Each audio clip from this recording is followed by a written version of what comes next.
In flight food. শেষ অবধি দেখবেন, কারণ আপনি বুঝতে পারবেন না আমরা কি কি খেয়েছি আজকে। আর কিছু এক্সক্লুসিভ ফুড যেটা ফিউচার থেকে এসছে, নট রিলিজড ইয়েট। বিমানের খাবার দিয়ে শুরু করব। সেই প্রথম খাবার যা দেওয়া হয়েছিল সেটা 1921 সালে, এবং এর মধ্যে ছিল ঠান্ডা হ্যামের চিজ স্যান্ডউইচ, একটা সিদ্ধ ডিম, ফল আর জল। আর সঙ্গে 1920 সালের প্লেন টিকিটের দাম ছিল শুধুমাত্র 5 টাকা। দেখে টেস্ট করা যাক।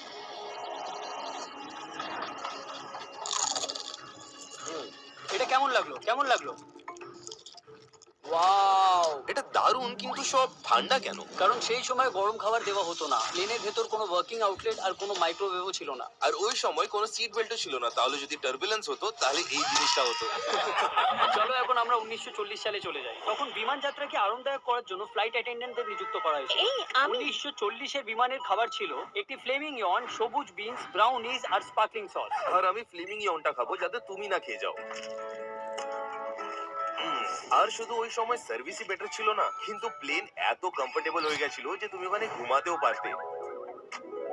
ও শান, তুমি এখন এরোপ্লেনে রয়েছো। তুমি খুব মজার। এর সাথে যুক্ত হতে গেলে আমায় কি করতে হবে? আমাকে আমার ককপিটের দিকে অনুসরণ করো। স্যার, ফ্লাইট ল্যান্ড করে ফেলেছে। সবকিছু ঠিক আছে? 1960-এ বিমানের খাবার আরো অভিনব হয়ে উঠেছিল, তার কারণ বিমান যাত্রা আরো বেশি আয়ত্তের মধ্যে এসে গেছিল। তখন নর্মাল খাবার ছিল লবস্টার, পোচ স্যালমন, ফ্রুট পাই, স্যালাড আর রেড ওয়াইন। আমি তো স্যালমন খাবো। তোমাকে স্যালাড খাওয়া উচিত, স্যালমন নয়।